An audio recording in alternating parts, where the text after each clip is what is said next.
Formation commanders conference میں یہ جو فیصلہ کیا گیا ہے، سب سے پہلے تو اس کی امپورٹنس کیا ہے؟ یہ جو فارمیشن کمانڈرز کی کانفرنس ہے، اس میں وہ لوگ شامل ہوتے ہیں مسلح افواج کے جو اعلیٰ آفسرز ہیں اور براہ راست جو دفاع کے لیے اسٹریٹجی بنانے کے ذمہ دار ہیں. یعنی اس میں چیف آف آرمی اسٹاف ظاہر ہے وہ تو سپہ سالار ہیں، ان کے ساتھ کور کمانڈرز جو لیفٹیننٹ جنرلز ہیں، پرنسپل اسٹاف آفسرز جو مختلف قسم کے جو فوج کے دیگر امور ہیں، اسلحے کے اور ٹریننگ کے، اور وہ دیکھتے ہیں. اور اس کے ساتھ ساتھ وہ تمام میجر جنرلز جو کسی نہ کسی کمانڈ پوسٹ پہ کہیں ڈویژن کو کسی کو عام طور پہ میجر جنرل کمانڈ کر رہے ہوتے ہیں، تو میجر جنرل صاحبان بھی اس میں شامل ہوتے ہیں. تو گویا یہ مسلح افواج کا، پاکستان کی ملٹری کا سب سے بڑا ادارہ ہے جو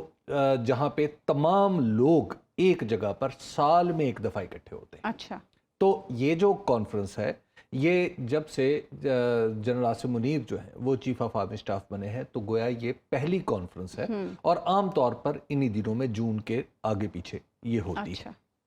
تو یہاں پر جو دیے گئی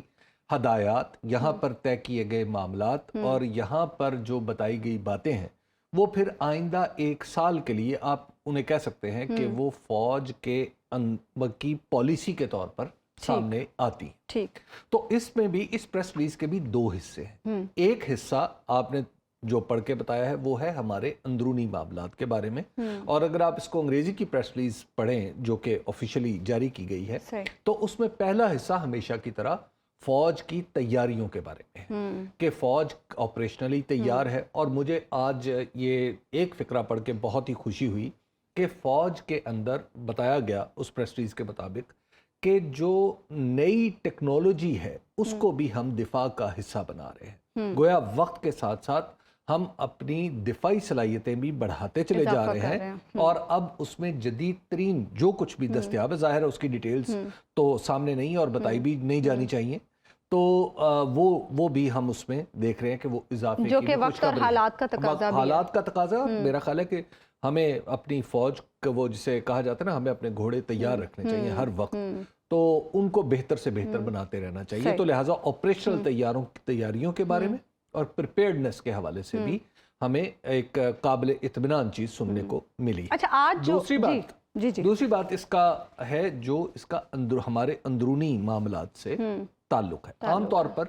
فوج کی طرف سے جو پریس ریلیز جاری ہوتی ہے ہمارے اندرونی معاملات سے کم متعلق ہوتی ہے، اور وہ اس کی پیشہ ورانہ امور کے بارے میں ہی بات ہوتی ہے. لیکن 9 مئی کا جو یوم سیاہ ہے، وہ اس دن کی جو نحوست پاکستان کی تاریخ پر پڑی ہے، اس کے کچھ اثرات، مطلب آپ یوں دیکھ لیجئے، اس سے اثرات سے نمٹنے کے لیے جو مسلح افواج کی کوششیں، ان کا ذکر بھی اس پریس ریلیز میں ہے، جس کے کچھ مندرجات آپ نے بتائے ہیں. تو اس میں بھی اس میں بتایا گیا ہے کہ ایک تو جو ذمہ داران ہیں اور منصوبہ ساز ہیں، وہ یہ شور مچا کے بچ نہیں سکتے کہ انسانی حقوق کی خلاف ورزی ہو رہی ہے. بعض اوقات پرسیوڈ ہوتی ہے نا کہ جناب اگر کسی کو پکڑا گیا اور اس نے کہا جی دیکھیں جی انسانی حقوق کی خلاف ورزی، بھائی آپ پہلے اپنا جواب دے دیں، اس کے بعد انسانی حقوق تو آپ کے عدالت میں جا کے سامنے آ جائیں گے نا. تو جواب دیں اور پھر عدالت میں جواب دیں. تو ہمارے قانونی پروسیس کے ساتھ، قانونی پروسیس کے اندر سارے لوگوں کا ٹرائل ہوگا، اور اس میں آرمی ایکٹ کا بھی ذکر ہے اور آفیشل سیکرٹ ایکٹ کا بھی ذکر ہے. اور اس میں اہم ترین بات یہ ہے کہ فوج اور عوام کے درمیان جو الگ ہونے کا تاثر ہے، تو میں تو ہمیشہ سے عرض کرتا ہوں کہ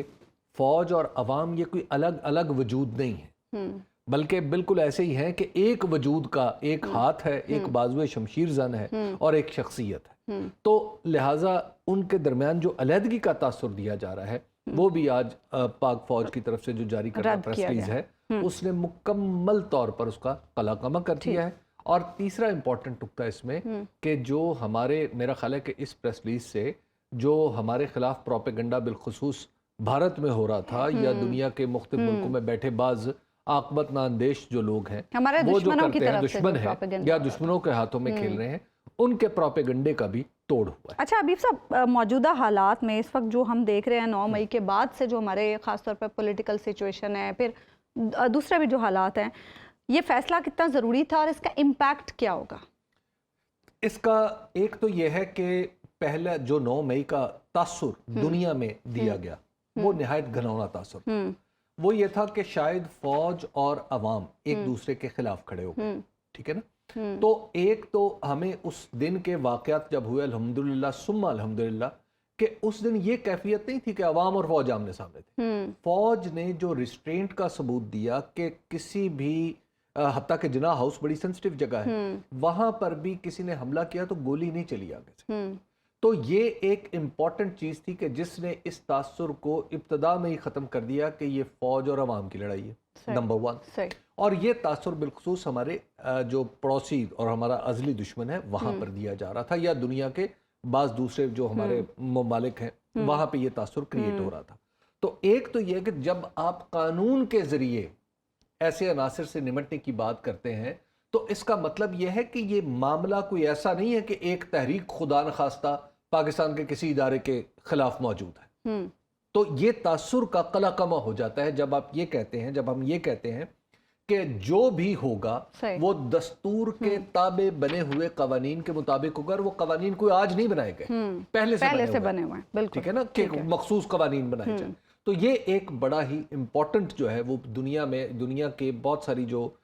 زبانیں ہمارے خلاف دراز ہو رہی تھیں ان کو بھی کنٹرول کر لے گا.